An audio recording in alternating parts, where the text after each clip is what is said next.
remembering the power of our imaginations, because we're so inundated with technology, kind of gotten away from relying on our own senses, on our own experiences, and deferring that to computer programming.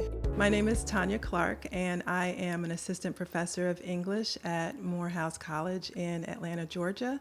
And I'm here at the Data for Public Good conference to do two things. I'm giving a plenary tomorrow morning about liberation, democracy, and imagination, which is where I will walk the audience through a historical conversation about visionary literature and how it has been used over time to write narratives that are ones that create and call for a better future for minority voices. And then in the afternoon, I'm going to be giving a workshop called On Imagination, which is a play on a poem by Phyllis Wheatley, where she praises the power of imagination. So we're going to be paying homage to our imaginations, our creativity, and also doing some interactive activities that will kind of get our creative juices going.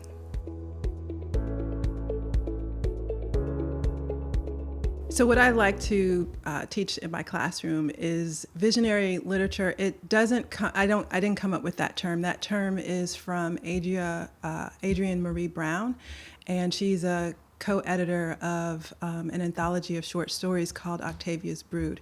And in the foreword and the afterword, she calls for writers and thinkers of visionary literature, which she defines as speculative fiction, so we're talking science fiction, fantasy, Afrofuturism, horror. So she's calling on these authors to use their imagination to envision a world that is better in the future, particularly for minority cultures.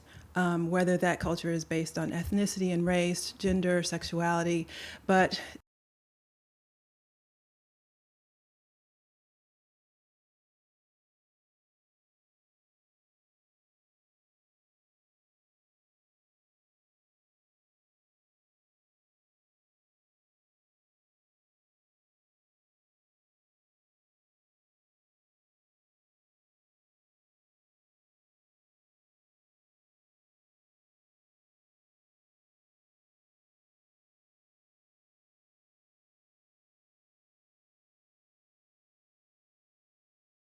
it's not new. It's kind of stemmed from, I think, W.E.B. Du Bois's call for the role, or his discussion of the role of Negro art and the criteria of Negro art, where it should all be didactic.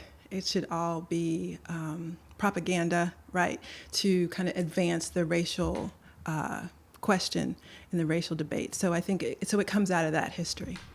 And it's important to me because being at a historically Black college like Morehouse, which is for all males, and then also being a boy mom, it lets me, I live in an everyday existence where as my children get older, I have twin boys who are 11. So as they get older, they get more and more vulnerable to the ways in which the world views them just because of who they are. And so visionary fiction, Afrofuturist thinking and fiction, it allows me to kind of help them see themselves in a way that fights against the status quo about who Black males are. And so it allows me, right, to indulge my love of literature, but also think about it in a way that has social justice implications and practical strategies and uses.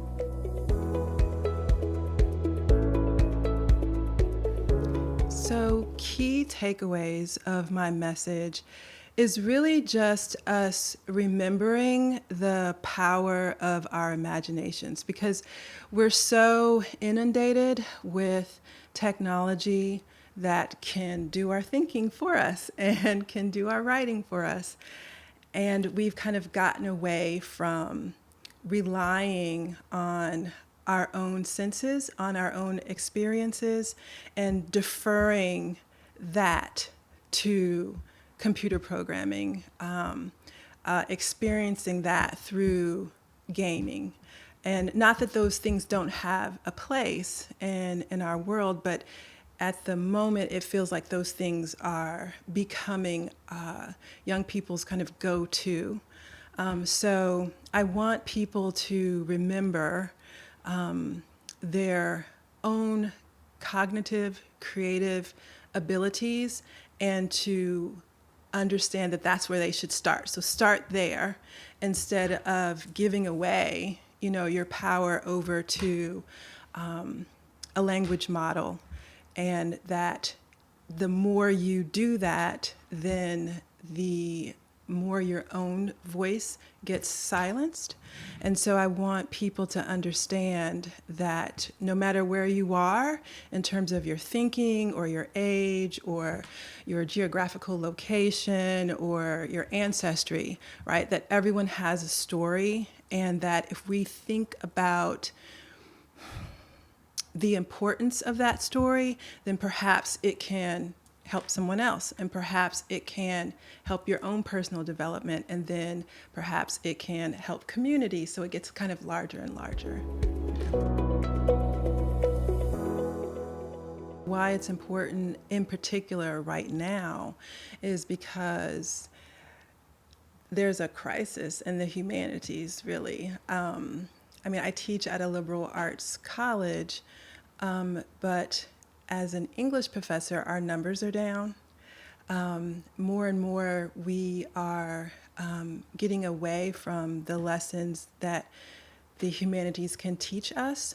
And it seems to be this narrative about if you don't have the fastest, most advanced technology, that you're going to be left behind.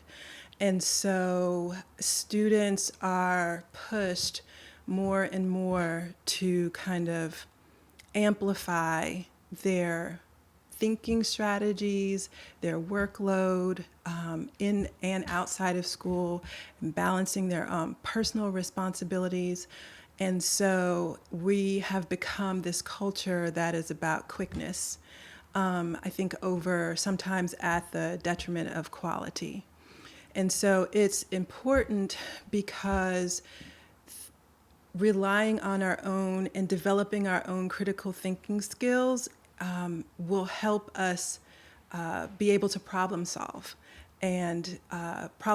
for practical, real life, everyday issues. So we're seeing, it's an election year, and there's the crises that are going on in other countries. And so we have all these issues that are bombarding us all at once. And it's a lot that's going on in our minds and in our thinking. So when we focus on what is possible, it forces us to slow down, which I think is something that unfortunately we have kind of gotten away from on college campuses, but we need to slow down and kind of be able to walk systematically through steps for improvement and empowerment and betterment.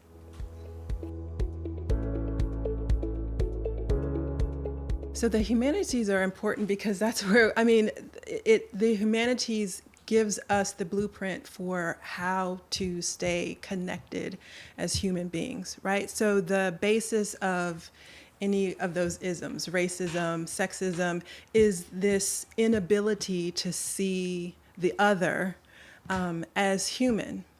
And when we learn about sociological systems, when we learn about the culture of other groups, when we read the stories of other groups, then it makes them more like us, right? So that we begin to see the connections between.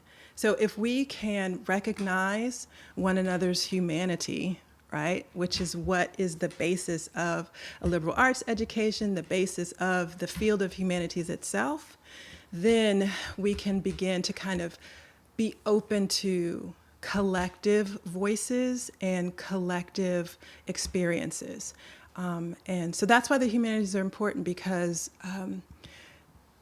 we can then take those lessons and apply them in the STEM fields and the math fields and all the other technical stuff, which I don't do.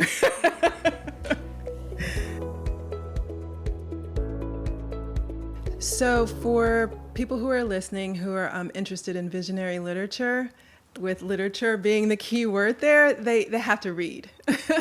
So another thing that the humanities teaches us, right, is to in this, and I see it in my kids, is like the attention span of younger people is getting shorter and shorter. But when you have to work your way through, a novel, a 300-page novel, and think about the arc of that story, how it begins, how the tension begins to build, what the conflict is, the climax, and then the resolution, and how things end and close. That takes a process of critical thinking. That takes a process of logical thinking as well. So what a person can do who's interested in what is visionary fiction, or what is speculative fiction or Afrofuturism, is that they can read the greats, right? So in modern times, we're talking Samuel Delany, we're talking Octavia Butler, N.K. Jemisin, Annette Okorafor. But when we think about it historically, kind of before these academic labels were created, people of color were writing speculative fiction. I mean, you can think about, well, I think about slave narratives as being a form of speculative fiction, because you had enslaved people who were writing about the possibility and the right to be free, right? And the plan that they took in order to make that happen, right? So they created a better future for themselves. So we can think of Frederick Douglass, we can think of Harriet Jacobs, but then also there are thinkers and philosophers like W.E.B. Du Bois that you need to read also. So there's genres from across time that I would say that people who are interested in seeing how fiction can be instituted as a social justice strategy is to read other fiction, is to read literature.